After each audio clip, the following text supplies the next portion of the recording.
Ministerial Instability? What is it? It's a period in Canadian history when the political situation was unstable. Unstable like instability. Hop on board and let's travel back in time. This period of instability began right after the reign of the Alliance of Reformers ended, which was in power from 1842 to 1851. The Alliance of Reformers was formed by the Reform Party of Lower Canada and the Reform Party of Upper Canada. This alliance gave the Reformers a majority of seats, providing political stability. This is great. Everything's stable. In 1851, when the Alliance of Reformers lost power, elected Reformer members started to split up. That's when all the problems started. Okay, I'm exaggerating a bit. Maybe not all the problems, but it was a tricky decade politically. As I was saying, the Reformers began to split up. Moderate Reformers joined the Conservatives, while more radical Reformers joined the Liberals. The politicians were then divided into two main camps. We call this a two-party system.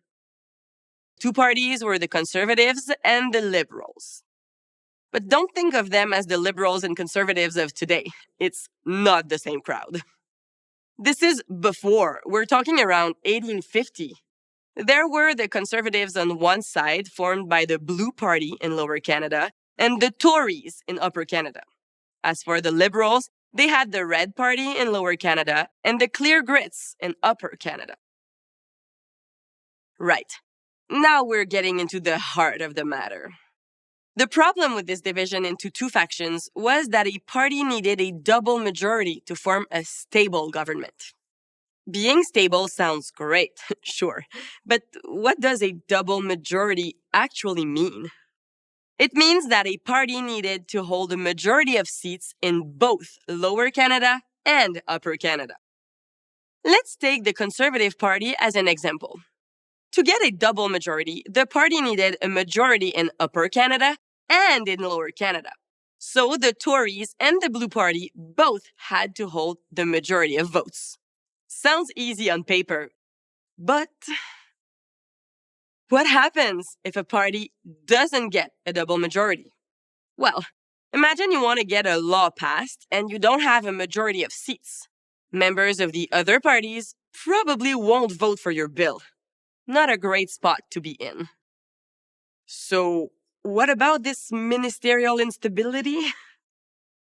Instability became a problem because between 1854 and 1864, neither party managed to win a double majority. Not once. If the Conservative Party was elected on one side, the Liberal Party was elected on the other, and vice versa. No party was elected in both Canadas. I told you it wasn't easy. Because the party in power didn't have a majority, it had to create alliances called coalitions with the other parties to get their laws passed. These alliances were fragile and broke down as soon as any sensitive issues came up in the Legislative Assembly, like the issue of proportional representation. So there were 10 successive governments in about 10 years. That's a lot of elections. Imagine 10 governments in 10 years. The parties in power didn't have time to accomplish anything. That's why we call this a period of instability. The leaders of Upper and Lower Canada formed a partnership in 1864 after some negotiation. This partnership was called the Great Coalition, and its goal was to find a solution to all this instability. It eventually led to the BNA Act, but we'll talk about that in another video. That's enough for now. That's already a lot to absorb.